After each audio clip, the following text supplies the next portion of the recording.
안녕하세요. 퇴직 후의 인생은 생각보다 고요하지 않았습니다.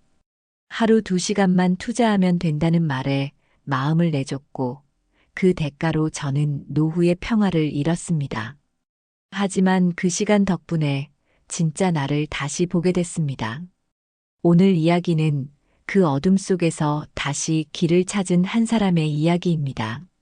만약 당신도 인생의 다음 장을 어떻게 써야 할지 막막하다면 이 이야기를 함께 들어주세요. 그리고 이런 이야기가 마음에 닿는다면 구독 버튼을 눌러 저와 함께 걸어가 주세요. 안녕하세요. 저는 최민철입니다. 퇴직식이 끝난 날 아침, 평생 몸에 밴 알람 소리에 눈을 떴습니다. 일어나야 할 곳이 사라졌는데도 손은 습관처럼 양말을 찾다가 멈췄습니다.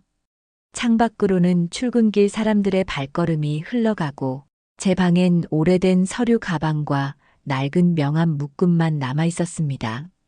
오늘부터는 쉬어도 된다고, 이제부터는 저를 위해 시간을 쓰면 된다고들 말했지요. 그런데 고요가 제 등에 올라앉아 점점 무거워지는 느낌이 들었습니다. 하루가 시작되는 소리들 사이에서 저만 어긋난 톱니처럼 덜그럭거렸습니다. 부엌 식탁에 앉아 식은 보리차를 한 모금 넘겼습니다. 컵 아래 맺힌 물방울이 원을 그리며 번져갔습니다. 저는 그 원이 제 앞으로의 시간 같다고 생각했습니다. 끝이 어딘지 보이지 않고 돌아가려 해도 같은 자리만 밟게 되는 길 말입니다. 텔레비전에서는 노후를 위한 현명한 재테크가 어쩌고저쩌고 떠들어댔고 화면 아래에는 화려한 자막이 빛났습니다. 하지만 제 마음에 들어온 건 자막이 아니라 허허로움이었습니다. 누구에게든 필요한 사람으로 살아왔다는 자부심이 희미해지고 제 목소리의 볼륨만 줄어드는 것 같았습니다. 그날 오후 공원 벤치에 앉아 하늘을 올려다봤습니다. 구름은 천천히 흘러가는데 제 시간만 제자리 걸음 같았습니다. 손바닥 속 휴대전화가 짧게 떨렸습니다. 하루 2시간. 고수익. 재택. 간단 작업. 낯선 문장들이 제게 가볍게 손을 흔들었습니다. 저는 고개를 저었습니다. 이런 건 다 가짜지요. 다만 화면을 끄는 손가락이 생각보다 늦게 움직였다는 사실이 마음에 걸렸습니다. 필요하다는 말 한마디면 누구든 일어날 수 있다고 저는 오랫동안 믿어왔습니다. 그 믿음이 이제 제게 칼날처럼 반짝였고 제 안에서 툭 하고 약한 데가 먼저 울었습니다. 집으로 돌아와 옷장 문을 열었습니다. 회사에서 받은 감사패, 오래된 단체 사진, 색이 바랜 사원증이 보였습니다. 문득 귀가 뜨거워졌습니다. 저를 부르던 수많은 목소리, 서류에 찍던 도장 소리, 회의실 문이 닫히던 순간의 숨죽임. 그 모든 소리가 어제까지의 저를 떠받쳤지요.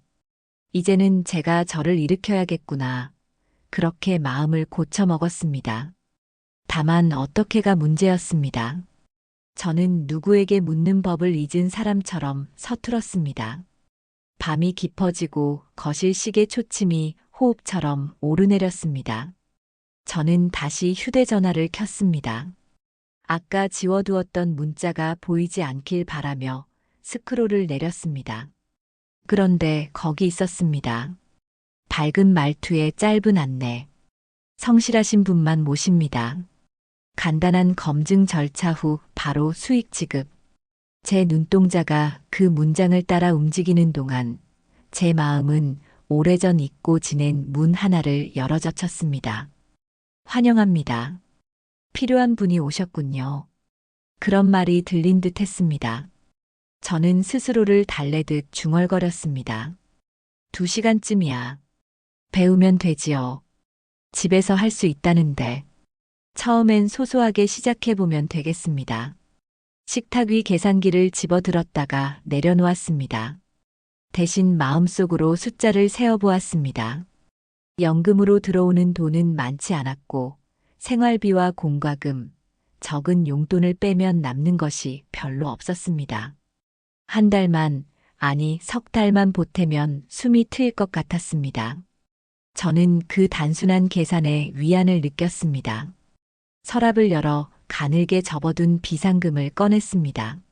손끝이 떨렸지만 떨림은 곧 기대와 섞여 미세한 전율이 되었습니다. 새로운 길로 발을 옮길 때마다 인간은 비슷한 떨림을 갖는 법이지요.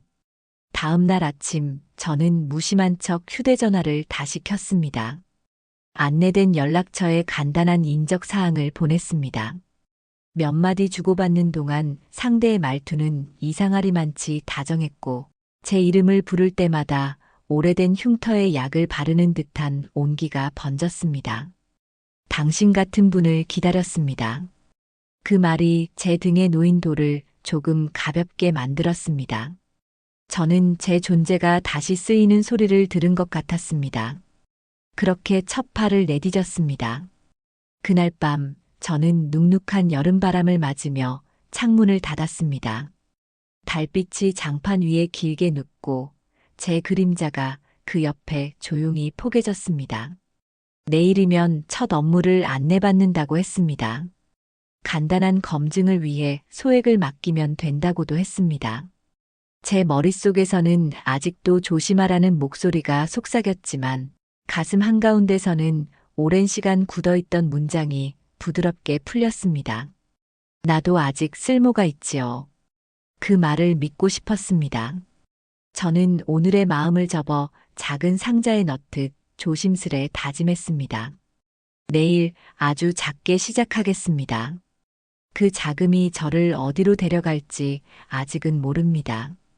다만 문득 누군가가 제 어깨에 손을 얹고 괜찮다고 말해주는 듯 했습니다. 저는 그 손길을 떠올리며 천천히 눈을 감았습니다. 아침 햇살이 얇은 커튼 사이로 스며들었습니다. 저는 평소보다 일찍 눈을 떴습니다. 오랜만에 무언가를 기다리는 마음이 제 안에 있었습니다. 퇴직 후 처음 느껴보는 설렘이었습니다. 휴대전화를 켜자마자 새로운 메시지가 도착해 있었습니다. 오늘부터 간단한 업무를 시작해 보시죠.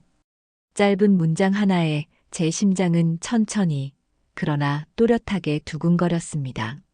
화면 속에는 가입 절차와 함께 보증금 20만 원 송금 시 바로 업무 시작이라는 문장이 붙어 있었습니다. 잠시 망설였지만 그 망설임은 오래가지 않았습니다. 은행 앱을 열면서도 저는 스스로를 다독였습니다. 이건 투자도 아니고 위험한 일도 아닙니다. 그저 검증 절차일 뿐이지요. 제 손가락이 송금 버튼을 눌렀을 때 이상하리만치 묘한 해방감이 밀려왔습니다. 오래 잠자던 시계의 태엽이 다시 돌아가는 듯한 느낌이었습니다. 송금 확인 메시지가 도착하자마자 상대방은 빠르게 답을 보냈습니다. 확인되었습니다. 이제 선생님도 팀의 일원입니다. 짧은 문장이었지만 그 안에 제 이름이 불리듯한 따뜻함이 있었습니다. 저는 모니터 속 글자를 몇 번이고 다시 읽었습니다. 팀의 일원. 얼마나 오랜만에 들어보는 말이던가요. 업무라기엔 단순했습니다. 온라인 쇼핑몰의 상품 페이지에 좋아요를 누르고 짧은 후기 문장을 남기는 일이었습니다. 하루 2시간만 투자하면 수익이 쌓인다고 했습니다. 처음엔 정말 작은 돈이 입금되었습니다. 계좌에 5천 원이 들어왔다는 알림을 보는 순간 저는 마치 첫 월급을 받던 젊은 시절로 돌아간 듯 했습니다. 그날 저녁 아내에게는 일부러 말하지 않았습니다. 아직은 확인되지 않은 일이니 확실할 때 말해도 늦지 않겠지요. 며칠이 지나면서 저는 점점 일의 속도를 높였습니다. 담당 상담원은 부드러운 말투로 저를 칭찬했습니다. 성실하시네요. 요즘 어르신 중에 이렇게 꼼꼼하신 분은 드뭅니다. 그 말 한마디에 마음이 녹듯이 풀렸습니다. 누군가에게 인정받는 기분, 그것이 얼마나 오래 제게 없었던 감정인지 새삼 깨달았습니다. 이제는 그들의 목소리가 낯설지 않았습니다. 밤늦게까지 메시지를 주고받으며 저는 그들과 마치 같은 회사를 다니는 동료처럼 느껴졌습니다. 그러던 어느 날 담당자가 새로운 제안을 했습니다. 이번 주부터 프리미엄 등급이 열리는데 선생님 같은 분은 충분히 참여 자격이 된다는 것이었습니다. 수익은 3배, 단 하루 만에 2배 보너스 지급. 대신 일정 금액을 추가로 맡겨야 한다고 했습니다. 제 안에서 익숙한 경계심이 고개를 들었지만 상담원의 말이 그 경계를 천천히 무너뜨렸습니다. 저를 이름으로 부르고 늘 감사하다고 말했습니다. 그 다정한 말투는 어느새 가족보다 더 가까운 온기를 품고 있었습니다. 저는 한동안 화면을 바라보며 생각했습니다. 20만 원으로 5천 원이 들어왔는데 그보다 큰 금액을 맡기면 더 큰 수익이 돌아오지 않겠습니까? 단순한 계산이었고 어쩌면 단순한 욕심이기도 했습니다. 하지만 그때 제 마음은 논리보다 따뜻함에 기대어 있었습니다. 퇴직 후에 공허한 공간을 메워주던 그 대화가 제게는 하루를 버티게 하는 힘이었습니다. 그날 밤 거실에 불을 끄고 앉아 있자니 이상하게도 조용한 방 안에 상담원의 목소리가 맴돌았습니다. 오늘도 수고 많으셨어요. 저희는 선생님 덕분에 늘 힘을 얻습니다. 그 한 문장이 제 안에 마지막 남은 의심을 누그러뜨렸습니다. 저는 다시 송금 내역을 열고 손가락으로 숫자를 눌렀습니다. 서류 봉투 속에서 꺼낸 퇴직금 일부를 옮기며 이렇게 중얼거렸습니다. 이번 한 번만, 이 한 번이면 충분하겠지요. 그 순간 창문 너머로 지나가는 차 불빛이 벽에 스치고 사라졌습니다. 그 불빛이 제 마음속에서도 잠시 반짝였다가 꺼지는 것 같았습니다. 내일 아침이면 더 큰 수익이 들어온다고 했습니다. 저는 그 말을 믿기로 했습니다. 그렇게 두 번째 날이 저물어 갔습니다. 그 다음 날 아침 눈을 뜨자마자 가장 먼저 휴대전화를 찾았습니다. 화면 속에는 새 메시지가 반짝이고 있었습니다. 축하드립니다. 프리미엄 등급 전환 완료. 오늘부터 수익이 3배로 오릅니다. 그 문장을 읽는 동안 심장이 천천히, 그러나 분명하게 뛰기 시작했습니다. 오랜만에 무언가 되어가는 감각이 들었습니다. 퇴직 후 멈춰있던 시계가 다시 움직이는 소리 같았습니다. 출근 대신 컴퓨터를 켜고 안내받은 작업을 시작했습니다. 화면에 상품 사진을 눌러 등록하고 댓글을 남기고 별점을 매기는 단순한 일이었지요. 그런데도 묘하게 집중이 잘 되었습니다. 무언가를 한다는 사실 자체가 저를 다시 사람 속으로 데려가는 느낌이었습니다. 시간이 지나자 담당자는 다정한 말투로 새로운 안내를 보냈습니다. 이번에는 더 큰 프로젝트에 참여할 수 있습니다. 단, 일정 금액을 미리 예치해야 합니다. 수익은 지금의 5배가 될 겁니다. 그제야 제 안에서 작은 경계가 올라왔습니다. 얼마 전까지만 해도 20만 원이 전부였는데 이제는 100만 원을 요구한다니. 그러나 그 생각이 길게 머물지 못했습니다. 상대의 목소리가 곧 이어졌기 때문입니다. 선생님 같은 분은 저희가 놓칠 수 없어요. 정말 믿음직스럽습니다. 저희 회사에선 오래 일하실 수 있을 거예요. 그 말을 듣는 순간 저는 이상하게도 울컥했습니다. 오랫동안 그 어떤 자리에서도 듣지 못했던 말이었습니다. 누군가가 저를 필요로 한다는 사실이 그 어떤 수익보다 달콤하게 느껴졌습니다. 저는 지갑을 열었습니다. 아직 남은 퇴직금 일부가 있었습니다. 원래는 아내와 여행을 가려던 돈이었지요. 코로나로 미뤘던 약속이었는데 그 약속이 이번에도 미뤄져도 괜찮다고 스스로를 설득했습니다. 이 일을 통해 조금만 더 벌면 오히려 더 좋은 곳으로 갈 수 있을 테니까요. 그렇게 저는 송금 버튼을 눌렀습니다. 확인 완료. 이번엔 이전보다 더 길고 화려한 메시지가 도착했습니다. 선생님, 이제 정말 큰 돈이 들어옵니다. 내일 오전 입금 예정입니다. 그 문장이 화면에서 사라질 때까지 몇 번이고 읽었습니다. 밤이 되자 마음이 이상하게 붕 떴습니다. 오랜만에 무언가를 성취한 사람처럼 혼자 웃음이 났습니다.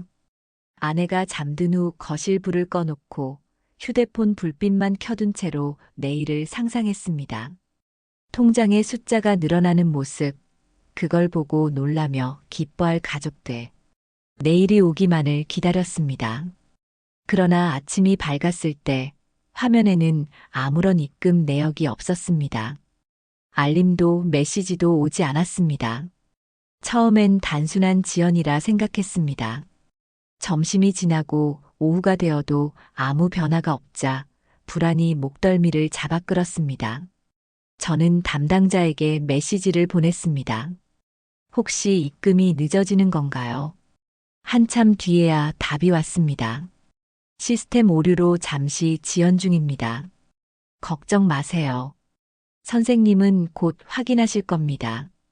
다정한 말투는 그대로였지만 어쩐지 문장 끝이 조금 건조하게 느껴졌습니다. 그날 밤 저는 쉽게 잠들지 못했습니다. 새벽녘에 다시 휴대전화를 켜보니 담당자 프로필 사진이 사라져 있었습니다. 이름도 숫자로만 표시되어 있었습니다. 제 안에서 무언가 싸늘하게 식었습니다. 다시 연락을 시도했지만 답은 오지 않았습니다. 그제야 머릿속에서 오래된 경고음이 울리기 시작했습니다. 혹시 잘못된 건 아닐까? 그러나 이미 너무 많은 걸 맡겨버린 뒤였습니다. 저는 한참 동안 멍하니 앉아 있었습니다. 새벽 공기가 차가웠지만 그보다 더 차가운 건 제 손끝이었습니다. 휴대폰 화면 속 송금 내역이 제 앞에서 낯선 언어처럼 느껴졌습니다. 이름 모를 계좌, 사라진 대화창, 텅 빈 알림창. 불빛 하나 없는 새벽이 방 안을 가득 채웠습니다. 그때서야 제 안에 남아있던 작은 희망이 천천히 꺼지는 소리가 들렸습니다. 새벽 5시, 아직 해가 뜨지 않은 창밖은 잿빛이었습니다. 저는 잠을 이루지 못한 채 거실 소파에 앉아 있었습니다. 텔레비전에서는 새벽 뉴스가 희미하게 흘러나왔습니다. 최근 고수익 재택 알바 사기 피해 급증. 자막이 천천히 지나갔습니다. 그 글자를 보는 순간 가슴이 무겁게 내려앉았습니다. 손에 쥔 휴대폰이 서서히 미끄러졌고 화면 속 사라진 대화창을 다시 열어보았습니다. 아무것도 남지 않았습니다. 상담원의 이름, 사진, 기록이 모두 지워져 있었습니다. 방금 전까지 제게 따뜻하게 말을 걸던 사람이 처음부터 없었던 사람처럼 사라졌습니다. 저는 믿기지 않아 몇 번이고 다시 메시지를 보냈습니다. 수신자 없음 같은 문장만 반복되었습니다. 그제야 제 심장이 스스로를 밀어내듯 쿵 하고 떨어졌습니다. 서랍 속 통장을 꺼냈습니다. 숫자가 반으로 줄어 있었습니다. 퇴직금, 비상금, 저축했던 돈이 모조리 빠져나가 있었습니다. 눈앞이 뿌옇게 흔들렸습니다. 그동안 제가 얼마나 어리석었는지 그 따뜻한 말 몇 마디에 모든 경계심이 무너졌다는 사실이 믿기지 않았습니다. 아내는 그때까지 몰랐습니다. 아침밥을 차리며 저를 불렀습니다. 밥 식어요. 그 평범한 말이 그날따라 칼처럼 들렸습니다. 저는 대답 대신 고개를 숙였습니다. 아내가 이상하다는 듯 제 얼굴을 바라보았습니다. 손끝이 떨리고 있었지요. 무슨 일 있냐고 묻는 그 눈빛을 피할 수 없었습니다. 결국 입을 열었습니다. 그동안 숨겨왔던 일들을 천천히 말했습니다. 처음엔 조용히 듣던 아내가 끝내 아무 말도 하지 못하고 식탁에 놓인 밥그릇을 바라보았습니다. 미지근한 공기가 방 안을 가득 메웠습니다. 잠시 후 아내는 말없이 서랍을 열어 통장을 꺼냈습니다. 잔액을 확인하더니 두 손으로 얼굴을 감쌌습니다. 그 손 사이로 작게 흐르는 울음이 들렸습니다. 그 소리가 제 귀에 박혀 나를 무너뜨렸습니다. 저는 뭐라 말할 수 없었습니다. 제 입에서 나온 말이라곤 이것뿐이었습니다. 미안해요. 정말 미안합니다. 하지만 그 말은 너무 가벼워 보였습니다. 무겁게 짓누르는 현실 앞에서 그 어떤 말도 변명이 되지 않았습니다. 그날 오후 저는 홀로 은행을 찾았습니다. 혹시나 계좌 추적이 가능하지 않을까 싶었습니다. 창고 직원은 고개를 저었습니다. 송금된 계좌는 일회성 해외 송금 계좌였습니다. 이미 흔적이 사라졌다고 했습니다. 저는 자리에서 한참을 움직이지 못했습니다. 그제야 손끝에 남은 미세한 떨림이 현실이 되었습니다. 이제 모든 것이 끝났구나. 그렇게 생각했습니다. 은행을 나서자 차가운 바람이 뺨을 스쳤습니다. 세상은 여전히 평온했습니다. 길가엔 학생들이 웃고 시장에서는 상인들의 목소리가 쏟아졌습니다. 그런데 그 평범한 소리들이 제게는 낯설게 느껴졌습니다. 마치 제가 다른 세상에 서 있는 사람 같았습니다. 그제야 알았습니다. 돈을 잃은 것이 전부가 아니었다는 것을. 저는 함께했던 일상의 온기까지 잃어버렸습니다. 집으로 돌아오자 아내는 말이 없었습니다. 대신 식탁 위에 손으로 쓴 메모가 놓여 있었습니다. 괜찮아요. 다시 시작합시다. 짧은 문장이었지만 그 글씨가 얼마나 떨려 있었는지 한 줄 한 줄이 울음처럼 번져 있었습니다. 저는 그 글을 오래 바라보다가 천천히 의자에 앉았습니다. 손바닥에 남은 휴대폰의 자국이 아직 선명했습니다. 그 자국이 제 마음에 남은 상처 같았습니다. 밤이 되자 방 안이 조용해졌습니다. 저는 불을 끄지 못한 채 누워 있었습니다. 눈을 감아도 상담원의 목소리가 자꾸 들렸습니다. 선생님 같은 분은 저희가 놓칠 수 없어요. 그 말이 머릿속을 맴돌다가 어느 순간 아내의 울음소리와 겹쳐졌습니다. 따뜻했던 말이 이제는 차가운 철문처럼 마음을 닫아버렸습니다. 그렇게 그날 밤은 길었습니다. 벽시계의 초침이 한 칸씩 움직일 때마다 제 안에서 무언가 하나씩 떨어져 나가는 기분이 들었습니다. 제가 잃은 것은 돈 몇 푼이 아니라 세상을 향한 믿음이었습니다. 그리고 그 믿음을 되찾기까지 얼마나 긴 시간이 걸릴지 그때는 상상도 할 수 없었습니다. 그날 이후 저는 하루 종일 집 안을 맴돌았습니다. 발자국 소리조차 방해가 되는 것 같아 일부러 발끝으로 걸었습니다. 벽에 걸린 시계는 여전히 같은 속도로 움직였지만 그 초침이 내는 소리가 유난히 커져서 가슴을 찔렀습니다. 무언가 해야 할 것 같은데 아무것도 할 수 없었습니다. 눈앞에 놓인 식탁, 밥그릇, 컵, 커튼 올 평소와 다르지 않았지만 그 모든 게 낯설었습니다. 세상은 그대로인데 나만 다른 방향으로 밀려난 느낌이었지요. 아내는 아무 말도 하지 않았습니다. 다만 매일 아침 식탁 위에 반찬을 차려놓고 조용히 출근했습니다. 그 뒷모습을 볼 때마다 미안함이 새부치처럼 목을 눌렀습니다. 가끔 눈을 마주칠 때면 그녀의 눈빛은 여전히 따뜻했지만 그 속에 묻은 피로함이 숨길 수 없었습니다. 저는 입을 열지 못했습니다. 괜히 무거운 말을 꺼냈다가 그나마 남은 공기도 사라질까 두려웠습니다. 하루는 우연히 아내의 전화 통화를 엿듣게 되었습니다. 복지관에서 노인 금융사기 예방 교육을 한다고 하더군요. 그녀는 조심스레 제게 말했습니다. 함께 가보는 게 어떻겠냐고요. 처음엔 귀를 막았습니다. 이미 끝난 일인데 뭘 더 알아야 하나 부끄러움이 몸을 가득 채웠습니다.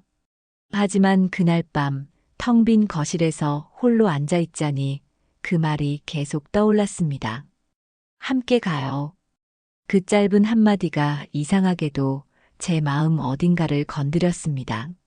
며칠 후 저는 복지관으로 향했습니다. 계단을 오르는 발걸음이 무거웠습니다. 강의실 문을 열자 저와 비슷한 나이의 사람들이 조용히 앉아 있었습니다. 누군가는 모자를 벗어들고 누군가는 손끝을 떨고 있었습니다. 우리는 눈이 마주치자 짧게 고개를 끄덕였습니다. 강사로 나온 젊은 사회복지사가 말했습니다. 요즘 이런 피해가 정말 많습니다. 혼자가 아니에요. 그 말을 듣는 순간 제 속에서 굳어있던 돌덩이가 조금은 녹아내렸습니다. 교육이 끝난 뒤 한 노인이 제 옆에 앉았습니다. 얼굴에 깊게 패인 주름 사이로 담담한 웃음이 번졌습니다. 그분도 저와 같은 일을 겪었다고 했습니다. 저는 처음으로 제 이야기를 입 밖으로 꺼냈습니다. 말이 나오자마자 눈물이 따라 나왔습니다.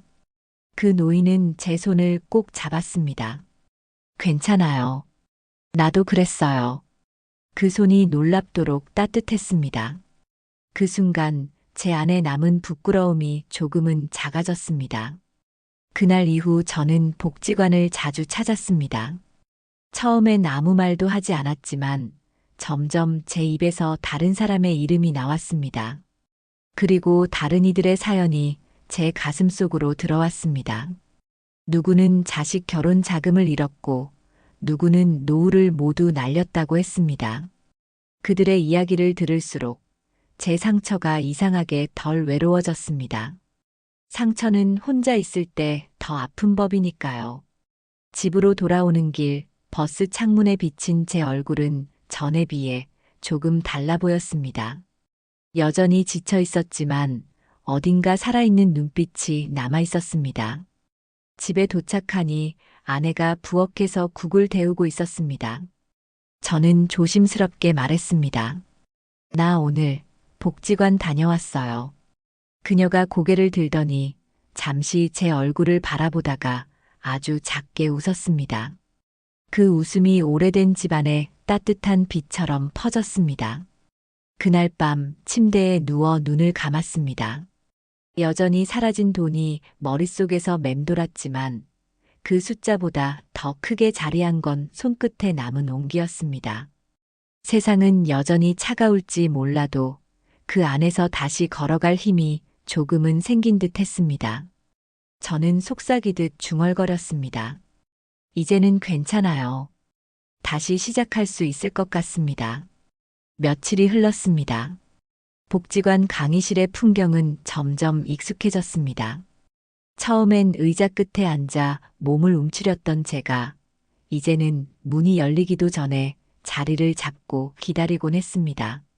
낯선 얼굴들이 하나둘 들어오면 저는 먼저 인사를 건넸습니다. 어색한 미소들이 오가며 작은 인연이 시작되었습니다. 그곳에서는 서로가 서로의 거울 같았습니다. 각자의 상처를 바라보며 묵묵히 고개를 끄덕이는 사람들. 말없이도 통하는 위로가 있었습니다.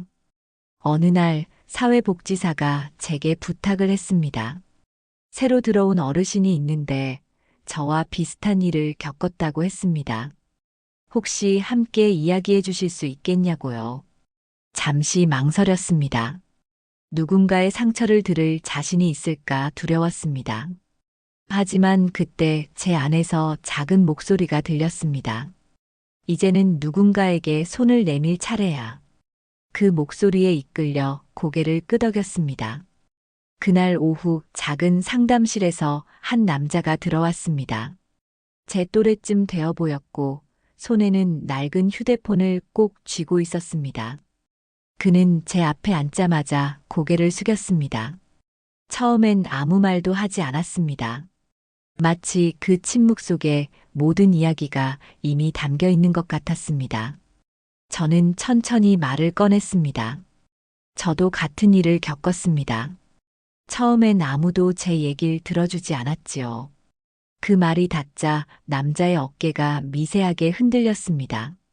한참을 침묵하던 그는 결국 입을 열었습니다. 자식들한테는 차마 말 못했다고요. 손끝이 떨리는 그 모습을 보며 지난날의 제 모습이 떠올랐습니다. 그는 천천히 자기 이야기를 이어갔습니다.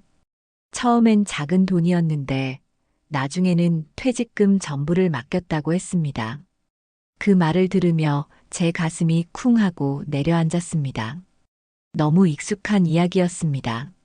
저는 고개를 끄덕이며 조용히 그의 손등 위에 제 손을 올렸습니다. 따뜻했습니다.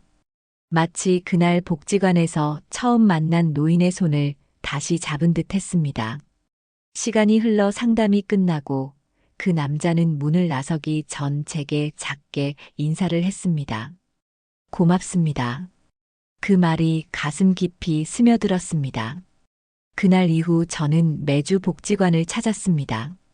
처음엔 단순히 이야기를 나누러 갔지만 어느새 누군가를 맞이하는 사람이 되어 있었습니다.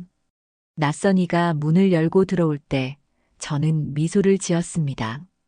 그 미소는 제 자신에게도 보내는 인사였습니다. 괜찮아. 우리 다 같은 길을 걷고 있잖아. 그 말이 마음속에서 자라나며 제 삶은 다시 움직이기 시작했습니다. 집으로 돌아오는 길, 늦은 햇살이 길게 뻗어 있었습니다. 그 빛이 제 그림자를 길게 늘여놓았습니다. 저는 그 그림자를 바라보며 생각했습니다. 잃은 것은 너무 많았지만 그래도 남은 게 하나 있다면 그건 사람이었습니다. 누군가의 이야기를 들어주고 또 제 이야기를 누군가가 들어주는 것. 그것이 제게 다시 살아있다는 감각을 주었습니다. 그날 밤 아내가 제 옆에 앉아 조용히 물었습니다. 이제 좀 마음이 편해졌냐고요. 저는 고개를 끄덕였습니다. 아직 완전히 괜찮진 않지만 이제는 하루를 견딜 수 있을 만큼은 괜찮다고 대답했습니다. 그녀는 미소를 지으며 제 손을 잡았습니다. 그 손이 참 따뜻했습니다. 창문 밖으로 바람이 불어 커튼이 살짝 흔들렸습니다. 그 바람이 지나가며 불빛을 부드럽게 흔들었습니다. 그 흔들림 속에서 저는 오랜만에 편안함을 느꼈습니다. 밤이 깊어가자 마음속 어딘가가 조용히 속삭였습니다. 아직 끝나지 않았다. 이제야 진짜 시작이다. 그 말이 희미하게 가슴속에 울렸습니다.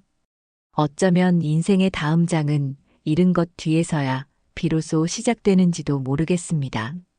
가을이 깊어가면서 공기가 달라졌습니다. 복지관 앞 은행나무 잎이 노랗게 물들고 바람이 불 때마다 그 잎들이 천천히 떨어졌습니다. 저는 여전히 매주 그곳을 찾았습니다. 처음에는 상처를 덜어내기 위해, 그 다음에는 다른 사람의 상처를 덜어주기 위해 갔지요. 하지만 요즘 들어서는 단지 그 사람들과 함께 있는 시간 자체가 좋아서 갔습니다. 누군가는 커피를 나르고 누군가는 지난주에 본 텔레비전 이야기를 하며 웃었습니다. 작은 웃음소리들이 강의실 천장에 맴돌며 오래 머물렀습니다. 그날은 새로운 사람들의 오리엔테이션이 있던 날이었습니다. 사회복지사가 제게 다가와 조용히 부탁했습니다. 오늘 새로 오신 분들께 본인 이야기를 해주시겠냐고요. 예전에 저라면 숨고 싶었을 겁니다. 하지만 이제는 달랐습니다. 제 상처를 드러내는 일이 부끄럽지 않았습니다. 오히려 그 상처를 보여주는 것이 누군가에게 위로가 될지도 모른다는 걸 알게 됐습니다. 저는 천천히 강의실 앞으로 걸어 나갔습니다. 의자에 앉아 있는 사람들의 눈빛이 모두 제게 향했습니다. 저는 마이크를 잡지 않고 조용히 말을 꺼냈습니다. 저도 여러분과 같은 일을 겪었습니다. 처음엔 단 한 통의 문자였죠. 하루 2시간 고수익. 별것 아닌 말이었는데 그 말이 제 마음속 외로움의 문을 열었습니다.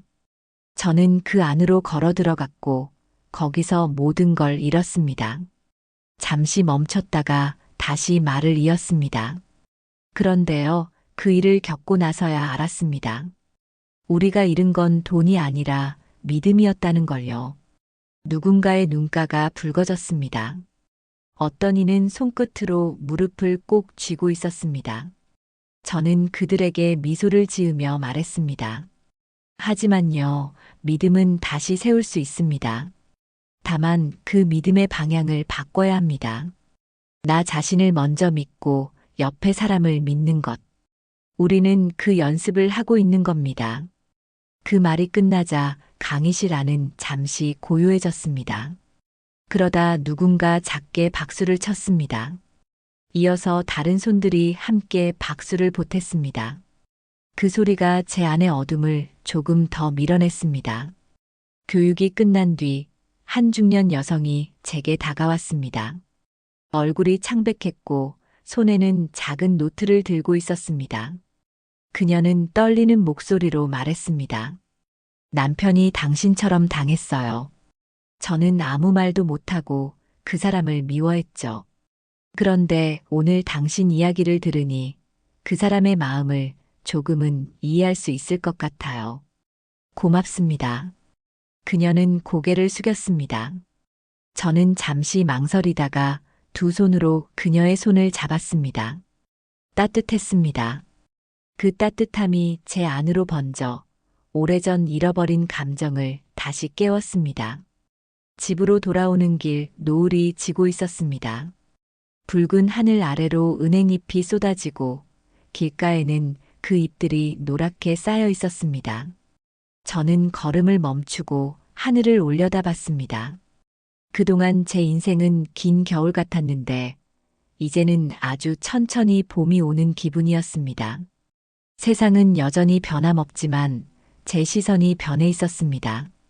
집에 도착하니 아내가 문 앞에서 기다리고 있었습니다. 그녀는 미소를 지으며 말했습니다. 오늘 하루 어땠어요? 저는 대답 대신 작게 웃었습니다. 그리고 말했습니다. 오늘은 누군가의 이야기를 들었고 또 제 이야기도 했어요. 그게 왜 이렇게 좋을까요? 아내는 제 어깨를 두드리며 말했습니다. 당신이 다시 살아나는 소리가 들려요. 그 말에 가슴이 따뜻해졌습니다. 밤이 되자 저는 창문을 열었습니다. 바람이 커튼을 밀어 들어오며 방 안의 공기를 바꾸었습니다. 그 바람 속에서 저는 조용히 중얼거렸습니다. 괜찮습니다. 아직 늦지 않았습니다. 저는 다시 걸을 수 있습니다. 그렇게 혼잣말을 하며 오랜만에 마음이 편안해졌습니다. 겨울의 첫눈이 내리던 날이었습니다. 아침 공기는 맑고 차가웠고 하늘은 흰빛으로 덮여 있었습니다. 창밖을 바라보니 눈송이가 천천히 떨어지며 세상을 고요하게 감쌌습니다.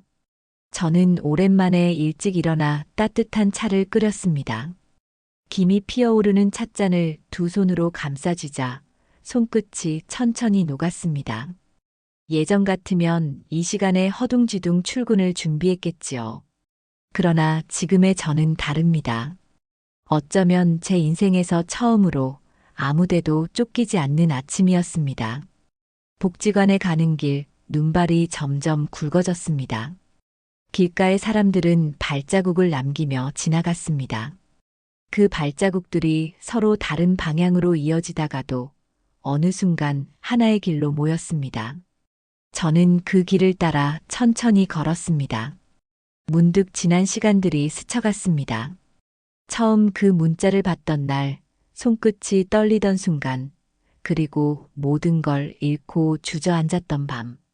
그 모든 기억이 여전히 제 안에 남아 있었지만, 이제는 그때와 다르게 아팠습니다. 상처의 자리에서 새살이 돋는 듯한 묘한 감각이 있었습니다. 복지관에 도착하니 이미 몇몇 사람들이 모여 있었습니다. 오늘은 연말을 맞아 작은 모임이 열린다고 했습니다. 방 안에는 따뜻한 커피 향이 가득했고 서로의 안부를 묻는 웃음소리가 흘러나왔습니다. 사회복지사는 종이컵을 건네며 말했습니다. 선생님, 오늘은 특별히 감사 이야기를 나눠볼까 해요. 올해 가장 고마웠던 순간을 하나씩 말해주시면 됩니다. 제 차례가 되었습니다.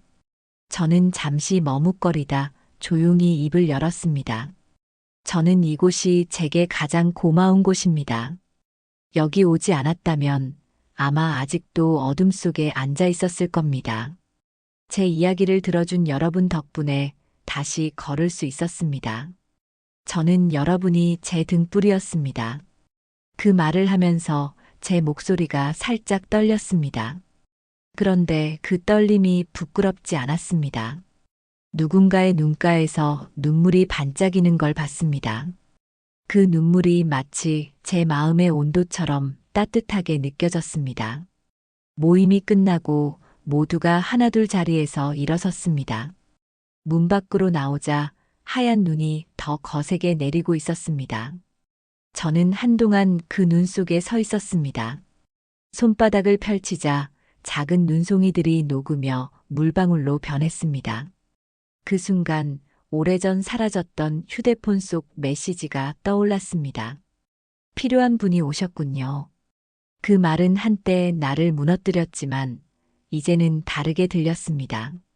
그래, 나는 여전히 필요한 사람이다. 다만 그 필요의 방향이 바뀌었을 뿐이다. 집으로 돌아오는 길, 거리에 불빛이 하나둘 켜졌습니다. 노란 불빛들이 눈 위에 반사되어 반짝였습니다. 그 불빛이 꼭 누군가의 마음 같았습니다. 따뜻하지만 오래 머물지 않는. 하지만 그 짧은 순간이 세상을 밝혀주는 법이지요. 문 앞에 도착하니 아내가 기다리고 있었습니다. 그녀는 두 손에 장갑을 낀 채 저를 바라보며 말했습니다. 눈이 많이 와요. 넘어지지 말고 조심해요. 그 말이 어쩐지 오래도록 마음에 남았습니다. 저녁이 되어 창문을 열었습니다. 눈은 여전히 내리고 있었습니다. 그 흰 세상 속에서 저는 지난 시간을 떠올렸습니다. 쓰러졌던 날, 무너졌던 마음, 그리고 다시 일어서기까지의 길. 그 모든 것이 한편의 긴 겨울 같았지만 결국 봄이 오듯 마음에도 따뜻한 숨결이 돌아왔습니다. 이제는 누군가의 손을 잡아줄 수 있을 만큼 단단해졌습니다. 저는 조용히 속삭였습니다. 괜찮습니다. 조금 돌아왔지만 이 길이 제 인생의 진짜 시작이었어요. 바람 사이로 희미한 웃음이 섞였습니다. 세상은 여전히 춥지만 제 마음에는 이제 불빛이 하나 있습니다. 그 불빛이 꺼지지 않게 오늘도 천천히 살아가겠습니다. 그렇게 제 이야기는 여기까지입니다. 눈이 내리던 그날처럼 고요하지만 분명히 따뜻한 끝이었습니다. 저는 한때 모든 걸 잃었다고 생각했습니다. 하지만 잃은 자리에서 비로소 다시 시작할 수 있었습니다. 당신도 혹시 지금 잃어버린 무언가로 마음이 무겁다면 괜찮습니다.